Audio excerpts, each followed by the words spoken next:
Olá, alunos do anexo da Escola Arnaldo Maroja. Estamos iniciando mais uma semana do ensino remoto, hoje dia 8 de setembro de 2020. Viemos aí de um feriado ontem, né? Então espero que todos estejam bem e animados para iniciarmos aí mais uma semana de ensino remoto. Hoje é aula de inglês, pessoal. Nós vamos falar sobre a forma de passado do verbo to be, ou as formas de passado, já que são duas estas formas, was ou were. Talvez você já tenha visto esse conteúdo, né? No ensino fundamental se trabalha muito o verbo to be, em especial no presente. Mas hoje nós vamos apresentar as formas ou relembrar as formas de passado. Então, se antes você dizia I am ou you are, agora você vai dizer I was ou you were. Você era, você estava, eu era ou eu estava. Então, nós vamos conjugar o verbo to be na forma de passado, no tempo passado. Para isso, pessoal, é necessário voltarmos aqui ao verbo to be no presente. Então, vamos revisar aqui rapidinho algo que você já sabe, que já viu bastante aí no ensino fundamental, que são os pronomes pessoais e o verbo to be no presente. No presente, o verbo to be ele se apresenta sob três formas, não é isso? Ele pode ser am, pode ser are ou pode ser is, conforme está aqui na tabela. Então eu digo I am, o am só tem o uso que é para a primeira pessoa do singular, não é? Eu, então I am não vai ser mais utilizado. E os outros are e is. Então eu digo you are, na terceira pessoa do singular, ele ou ela vai ser sempre is, he is, she is, it is. E para os pronomes do plural, você vai utilizar sempre are. We are, you are e they are. Aqui no meio da tabela nós estamos vendo as formas contraídas. A forma contraída ou reduzida, ela é muito comum na conversação, então na oralidade, na fala. É comum que o nativo ele abrevie, né? Faça essa redução, porque fica muito mais rápido, né, de falar. É mais fácil dizer I am ou I'm. Então eles preferem dizer I'm. You are ou your. Eles preferem dizer your. Então no inglês falado é muito mais comum você observar o uso das contrações. Estou sendo aqui rápido porque isso daqui vocês já sabem, tá certo? É o verbo to be no presente. I am, you are, he is, she is, it is. We are, you are e they are. O que é que nós vamos aprender hoje na aula? A formar frases no passado com o to be. Então, se antes I am, como nós vimos aqui, é eu sou ou eu estou, quando você substituir o am por was, aí vai ser eu era ou eu estava. Então, diferente do presente, que são três formas, am, are ou is, no passado o verbo to be ele só vai ter duas formas, que é o was ou were. E aí nós vamos aprender a utilizar essas formas na aula de hoje, tá certo? Então vamos lá. Was e were são as flexões do verbo to be no passado. A flexão was é usada com os pronomes I, eu, he, ele, masculino, she, ela, feminino, e it, que é aquele pronome especial da língua inglesa utilizado para fazer referência a animais, lugares ou objetos. Então, quando não é pessoa, utilizamos o it. Então, o was vai ser utilizado com esses pronomes. Vai ser I was, he was, she was, it was. Já a flexão were é usada com os pronomes you, você, we, nós, you, que pode ser plural, por isso que ele aparece duas vezes, you were, e they were, eles ou elas. Então vai ser you were, we were, you were e they were. Diferentemente do que acontece com grande parte dos verbos, para formarmos o passado do verbo to be, não aplicamos a regra do acréscimo de ed.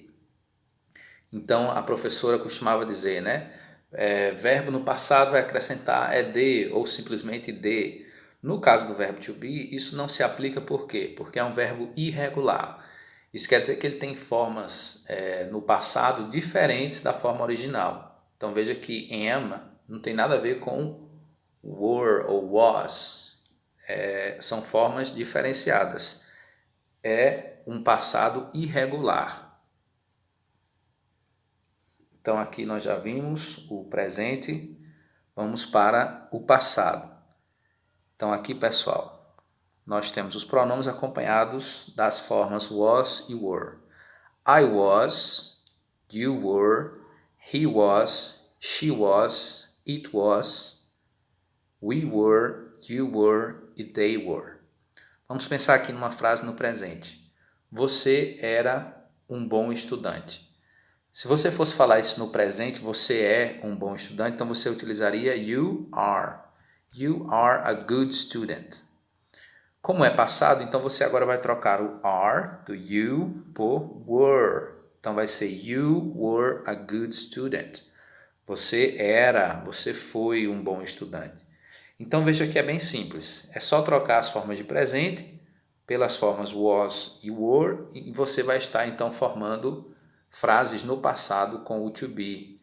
Ele era, ela estava, eu fui, eles estavam ou eles eram. Então, essa forma de passado ela é feita através do was e do were, tá certo? Passando aqui, nós temos a forma afirmativa que nós vimos. Na negativa, como é que eu faço frases negativas com o passado to be? Acrescentando not, como você já fazia no presente. E esse not ele aparece após o verbo to be. I was not, I wasn't, na forma contraída. Então, eu não fui um bom estudante. I was not a good student. Forma contraída, I wasn't a good student. Então, vejam que é só acrescentar o not após o to be.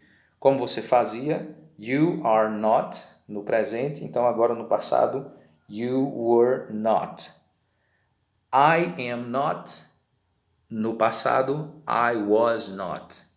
É isso, pessoal. E a forma interrogativa, como fazer perguntas no passado. Por exemplo, ela foi a sua professora?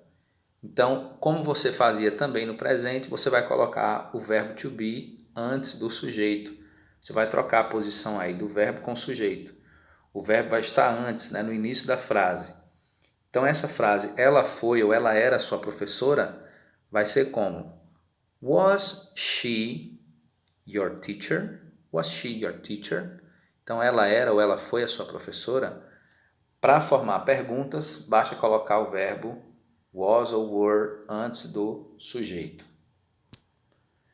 Isso acontece pois o verbo to be é um verbo irregular, como eu disse a vocês. Sua flexão é completamente diferente de sua forma original no infinitivo. Assim como acontece com o verbo to be no presente, o significado destas formas verbais está relacionado com os verbos ser e estar. O que indicará o sentido de cada utilização será o contexto da frase. Como é que eu vou saber, professor, se é ser ou estar? Ela era ou ela estava? Aí você vai analisar a frase como um todo, o contexto da frase, para identificar se era ou estava.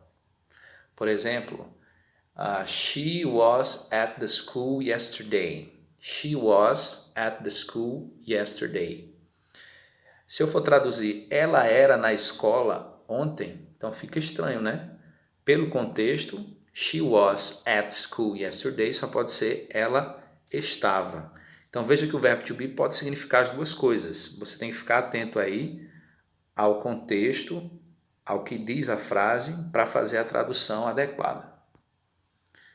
Alguns exemplos de frases. Eliana is my dentist. Essa frase, você percebe, ela está no presente. Por quê? Tem o is. Eliana is my dentist. E como é que fica no passado? Eliana foi ou era minha dentista. Você vai trocar o is por was. Qualquer dificuldade, você volta lá naquela tabelinha para saber qual é a forma. Was ou were, tá certo? Então, Eliana is my dentist no presente. No passado fica Eliana was my dentist. Segundo exemplo, the girls are at the museum. The girls are at the museum. As garotas, as meninas estão no museu. Aqui é presente, é are, tá vendo? Você vai substituir então esse are para colocar a frase no passado por were. The girls were at the museum. É isso, pessoal. Há um outro vídeo na plataforma em que o professor explica e dá mais detalhes sobre o uso de was e were tanto na forma afirmativa, negativa e interrogativa. Então é importante que você assista aos vídeos para esclarecer aí qualquer dúvida eventual.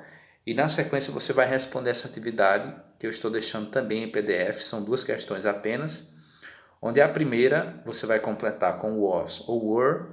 Ah, professor, não estou lembrando qual é a forma, se eu uso was ou were, estou com dúvida. Volte lá à tabela e perceba o sujeito aí da frase. É ele quem vai determinar o uso de was ou were. Por exemplo, na letra A, Marian. Então vai ser Marian was or were. Marian é nome de pessoa, então você está falando aí de uma pessoa, de alguém, dela. É terceira pessoa, o pronome aí seria she, o pronome pessoal, se fôssemos substituir. Para she, eu digo she was ou she were. Eu digo she was. Então na letra A aí, Marian was my first girlfriend. Marian was my first girlfriend. Não é para traduzir, é apenas para você completar. E a segunda questão, você vai agora sim traduzir as frases. Então vejam que em algumas frases aí aparece o was e em outras frases aparece o were. É isso que vocês vão fazer, pessoal. Espero que consigam. Qualquer dúvida podem mandar no privado e eu respondo assim que puder. Desejo a todos um bom trabalho e uma boa noite. Olá, alunos do anexo da Escola Arnaldo Maroja.